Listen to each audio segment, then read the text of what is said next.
तंत्रयुक्ति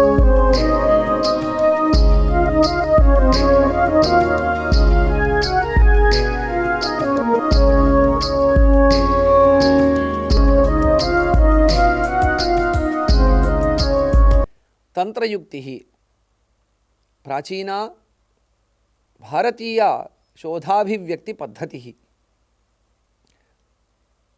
अस्यां सरणौ इदम् अन्तिमं व्याख्यानं भवति, यत्र शैक्षणिकप्रणाली मध्ये समावेशनार्थं चत्वारः प्रस्तावाः प्रस्तूयन्ते तन्त्रयुक्तिसाहित्याधारेण। अन्ते च एतस्मिन् क्षेत्रे ये शोधकार्यं कर्तुम् इच्छन्ति तन्त्रयुक्तीनां विषये एव, नाम तन्त्रयुक्तयः शोधकार्ये सहकारिण्यः केचन यदि चिन्तयेयुः तन्त्रयुक्तिविषये एव किञ्चित् कर्तुं शक्यते वा इति चेत् किं कर्तुं शक्यते इति, अयमपि अग्रे किं साधयितुं शक्यते इति एतद्विषयद्वयम् अस्मिन् अन्तिमे व्याख्याने निवेद्यते विदुषां परीक्षणाय। तत्र शैक्षणिक प्रणाल्याम् आधुनिकशैल्या यदि प्रस्तोतव्यं तर्हि प्रश्नावलीरूपेण तन्त्रयुक्तीनां निवेशः भवितुमर्हति इति। ताः एव तन्त्रयुक्तयः तत्र विषयवस्तु, भाषा तथा च संरचना इति त्रिषु विभागेषु युक्तयः विभक्ताः सन्ति। तदाधारेण त्रयः मानदण्डाः कल्पयितुं शक्यन्ते in the form of a checklist, in the form of a questionnaire, in the form of an evaluation standard इति अयं प्रस्तावः प्रस्तूयते। एतेन छात्राः अपि लाभान्विताः, परीक्षकाः अपि लाभान्विताः भवन्ति। अन्ये ये च नाम ये भारतीय ज्ञानपरंपरा क्षेत्रात् बहिर्भूताः ते अपि अत्र विद्यमान व्यवस्थां सरलरीत्या उपयोक्तुम् अर्हन्ति। किञ्च तत्र शास्त्रीयशैल्या कथं प्रस्तूयते तन्त्रयुक्तिः, यथा अस्माभिः दृष्टं तत्र नाम्ना वस्तुसङ्कीर्तनं क्रियते युक्तेः, तदनन्तरं तस्य लक्षणं सूच्यते, तदनन्तरं तस्य प्रयोगस्थलं प्रदर्श्यते। इयं शास्त्रीया शैली। न एतत् कर्तुं समयो नास्ति अथवा अनेन क्रमेण विषयग्रहणं भारतीय ज्ञानपरंपरा क्षेत्रात् भिन्नक्षेत्रे विद्यमानानां यदि कदाचित् न स्यात्, तेषां सौकर्यार्थमपि चत्वारः तत्र 4 डॉक्युमेंट्स आर बीइंग सजेस्टेड। तन्नाम भारतीय शोध सत्व संपत् इति उच्यते। शोध प्रबन्धस्य सत्वं, विषयवस्तु संबन्धिनः भारतीय मानदण्डाः इति, भारतीय शोध साहित्य संरचना प्रारूपम् इति, शोध प्रबन्ध रचनायाः भारतीय तत्र संरचना पद्धतिः स्ट्रक्चर इति उच्यते। पूर्वं कंटेंट, स्ट्रक्चर दृष्ट्यापि मानदण्डः, भारतीय शोध साहित्य भाषा बिन्दवः, so standard language standards in a thesis. किंच एतदतिरिच्यापि चतुर्थः अंशः स्वयमपि स्रष्टुं शक्यः भारतीय शोध साहित्य कृत्याकृत्य आवलिः इति। तन्नाम किं कर्तव्यं किं न कर्तव्यं, तन्त्रगुणाः तन्त्रदोषाः इति। नाम अत्र 19 तन्त्रगुणाः, 15 तन्त्रदोषाः, 32 तन्त्रयुक्तयः, नाम एतदाधारेण इदं चतुर्विधं साहित्यं प्रस्तूयते। किन्तु अत्र इतोपि अधिकाः अंशाः योजयितुं शक्यन्ते चेदपि कामन् मिनिमम्, बेर् मिनिमम् इत्युच्यते खलु। तर्हि IKS विषये, संस्कृतविषये ये शोधकार्यं कुर्वन्ति अट्लीस्ट् बेर् मिनिमम् स्टाण्डर्ड्स्, न्यूनातिन्यूनं एतान् वा अंशान् अवश्यं ते परिशीलयेयुः। तेषां शोध अभिव्यक्तौ एते सर्वेपि अंशाः वा भवेयुः।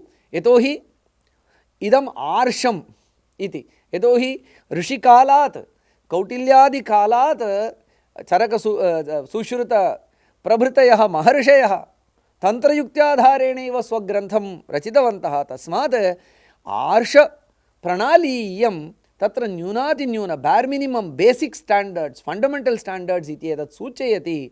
अतः युक्तिशैल्या ये परिशीलयितुं न शक्नुवन्ति प्रश्नावलीरूपेण, किञ्च अस्य आधुनिकशैल्यापि आधुनिकशोधकार्ये ये ये अंशाः भवन्ति तत् तुलनां कृत्वा इयम् आवलिः प्रश्नावलिः चेक्लिस्ट् इत्येतत् अत्र प्रस्तूयते।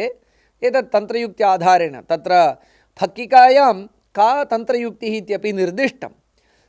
एवं शोधलेखकः, शोधग्रन्थलेखकः, शोधग्रन्थपरीक्षकः यः कोऽपि वा सः एतान् प्रश्नान् मनसि निधाय शोधग्रन्थलेखनं प्रस्तुतिं वा उत परीक्षणं वा विधातुम् अर्हति।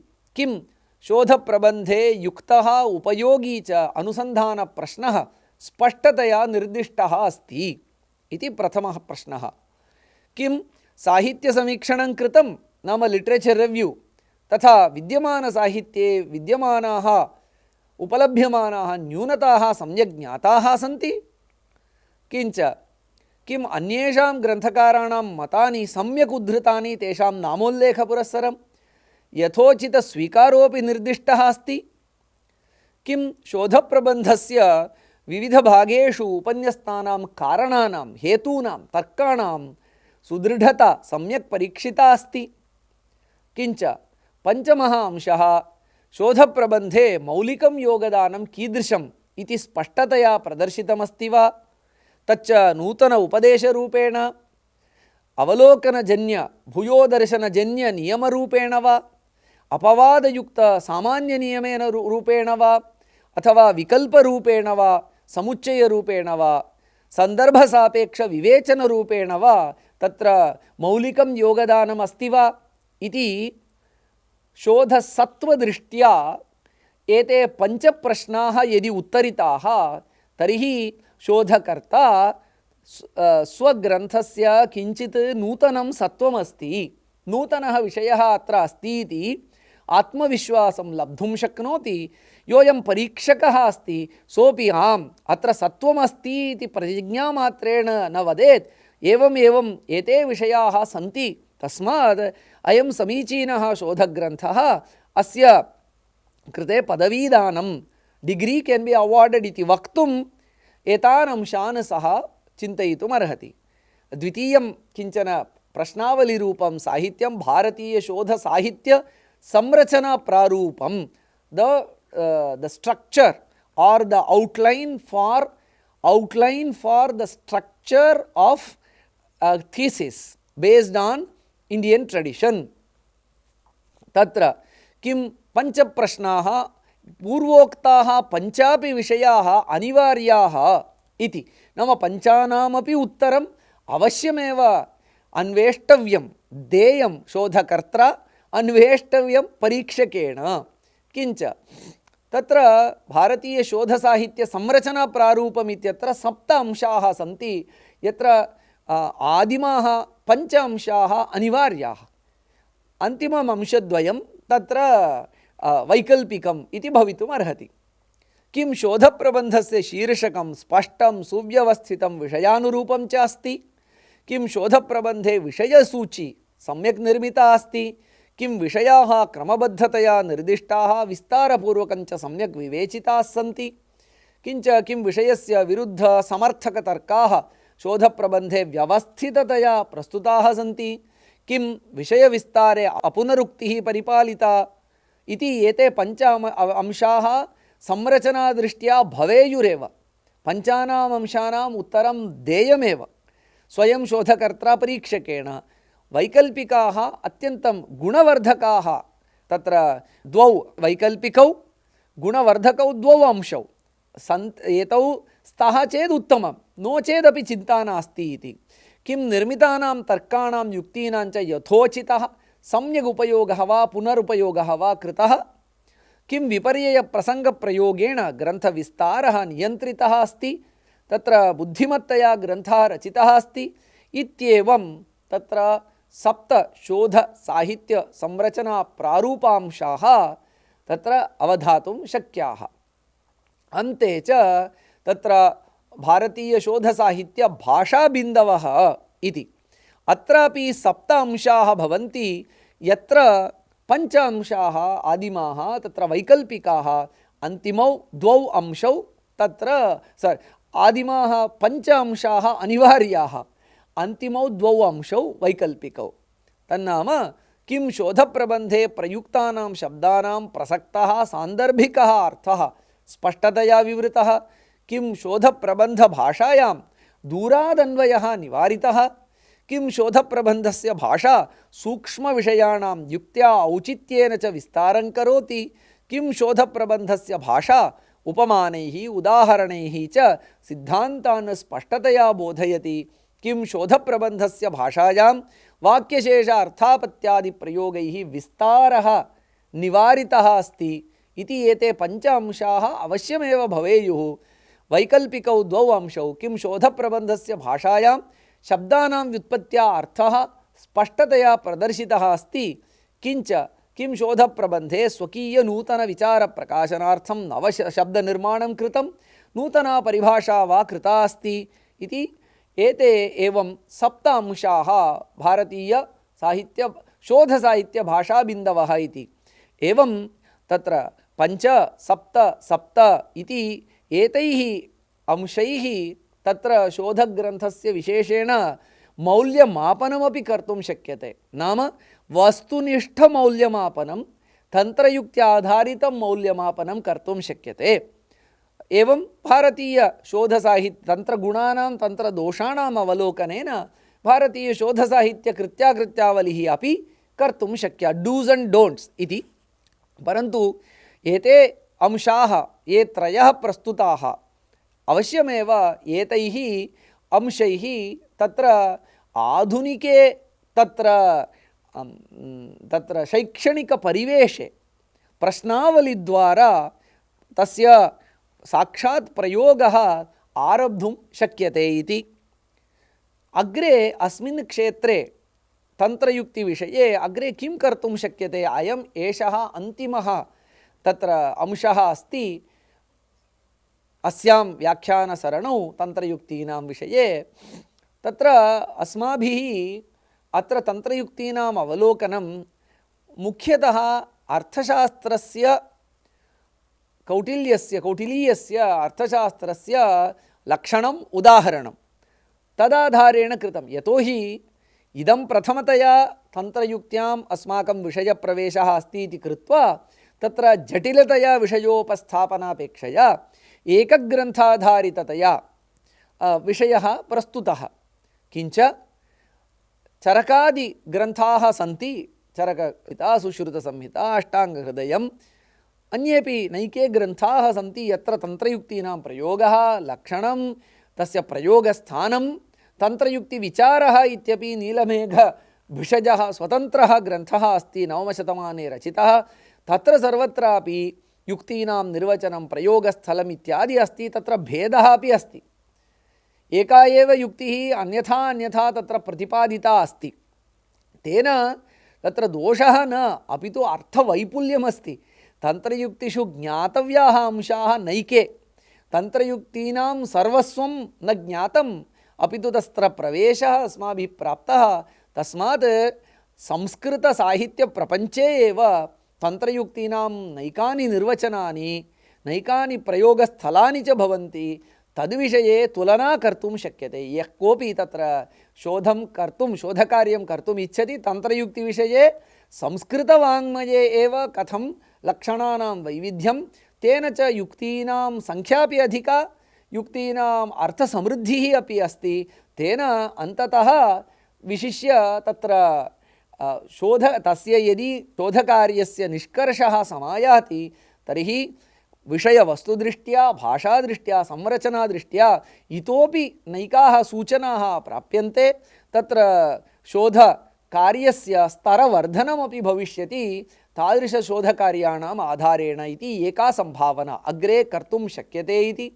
किञ्च आरम्भे एव प्रस्तुतं यत् यथा संस्कृतवाङ्मये तत्र 700 वर्षाणां साहित्ये तन्त्रयुक्तीनां प्रयोगस्य सन्दर्भाः लभ्यन्ते इति तमिळ् साहित्ये तावत् शतोन 200 वर्षाणां साहित्यसम्पदस्ति तन्त्रयुक्तीनां तत्र प्रयोगदृष्ट्या। तस्मात् तासाम् अपि अवगमनं कर्तुं शक्यते, ये पुनः तमिळ् भाषायामपि तत्र विद्यमानग्रन्थानां युक्तीनां तत्र निर्वचनानां तमिळ् साहित्ये एव तत्र अर्थभेदाः नैके सन्ति।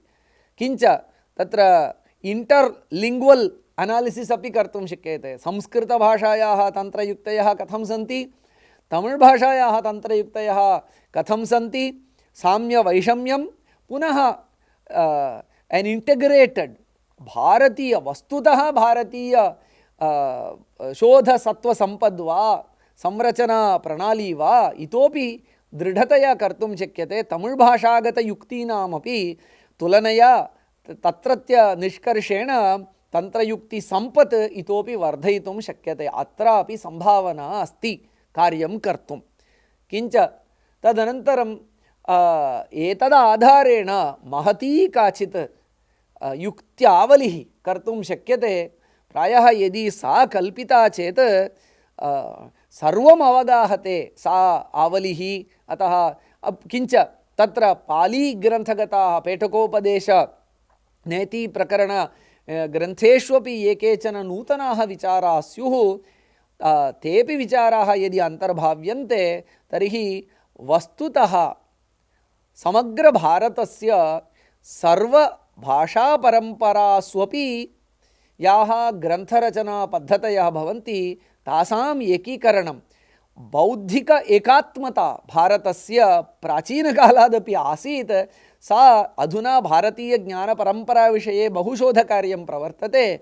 यदि if we get an integrated document on the multilingual inputs on the तंत्रयुक्तिस्, तर्हि अवश्यमेव तदेकं महद्योगदानं तत् मनसि निधाय सर्वेपि स्वस्वयोगदानं यदि दद्युः, तत्रापि यदि कार्यं तत्र एकाग्रतया क्रियते, एकस्मिन् दशके एतद्विषये समीचीन कार्यप्रगतिः भवितुमर्हति। अन्ते च तत्र यथा केवलं पैथागोरस् थियरम् इत्यासीत्, अधुना बोधायन पिथागोरस् थियरम् इति उच्यते।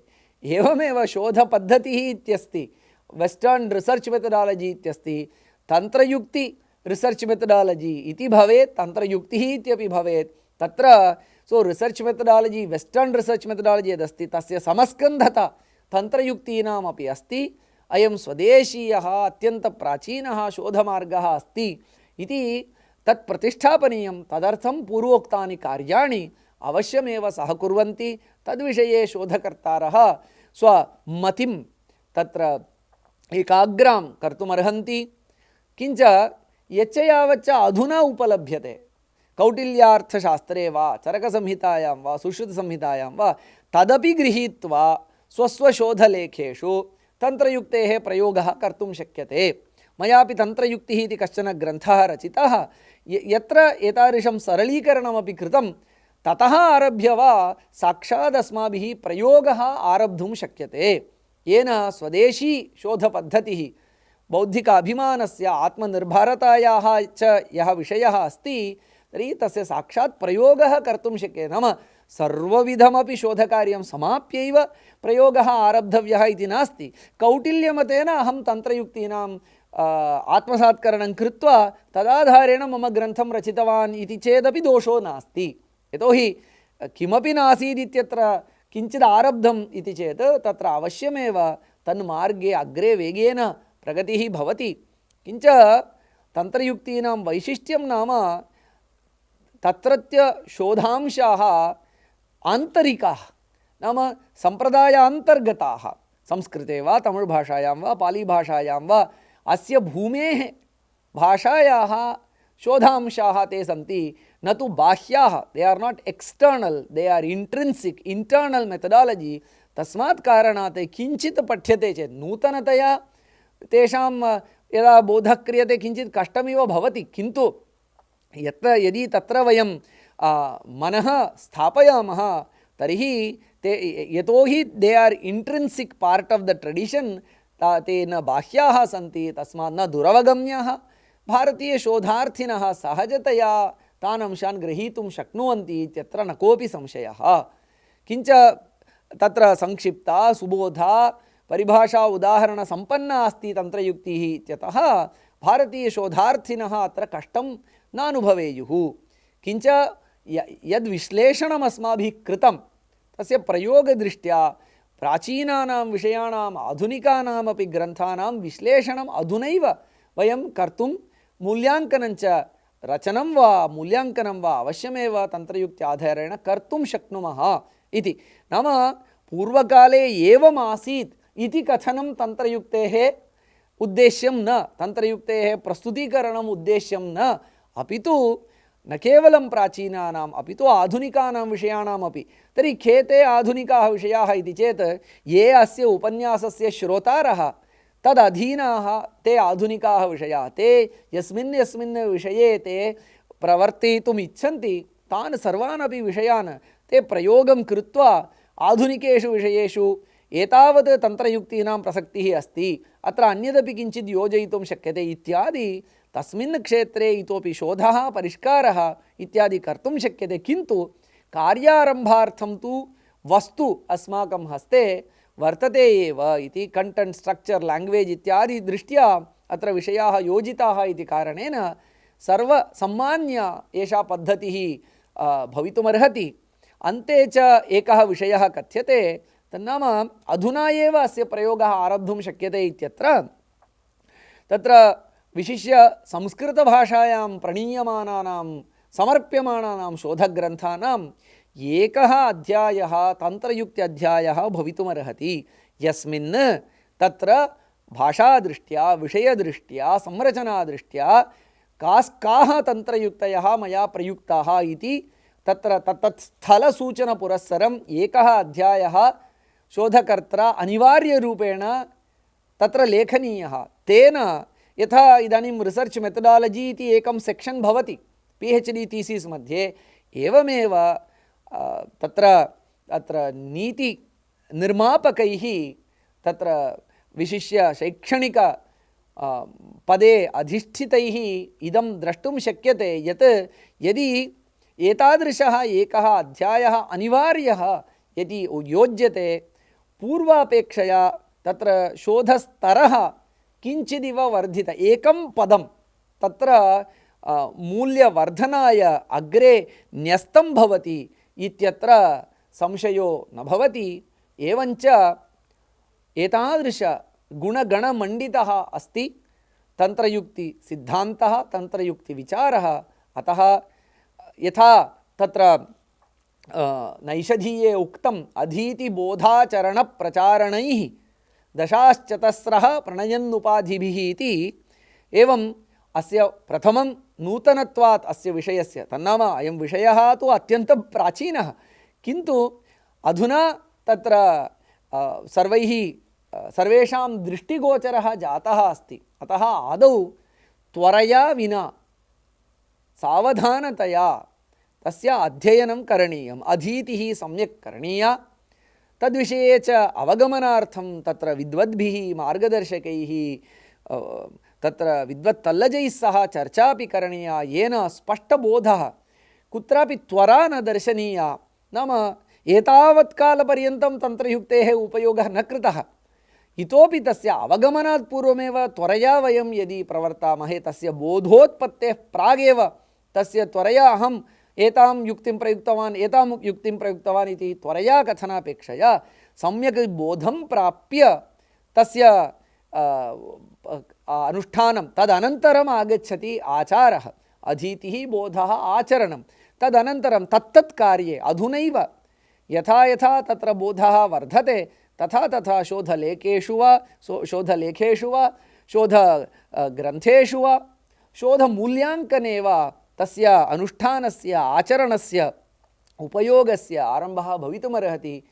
तेन स्वयमेव चिरविस्मृता इयं तन्त्रयुक्तिः चतुर्थम् अंशम् आपद्यते, तन्नाम प्रचारं स्वयमेव आपन्ना भवति। अधीतिः बोधः आचरणं प्रचारः इति चतुर्थः अंशः कालक्रमेण एकस्मिन् दशके 10 वर्षाणाम् अवधौ यदि तत्र शैक्षणिक कार्यं कुर्वाणैः तन्त्रयुक्तीनां विषये गभीरम् अवधानं दीयते, अवश्यमेव भारतीया इयं बौद्धिकसम्पत् अग्रे भारतीय ज्ञानपरम्परायाः तत्र ज्ञान अभिव्यक्त्यर्थं समीचीनसेतुरूपेण कार्यं कर्तुम् अर्हति इति एतावत् विनिवेद्य विरम्यते।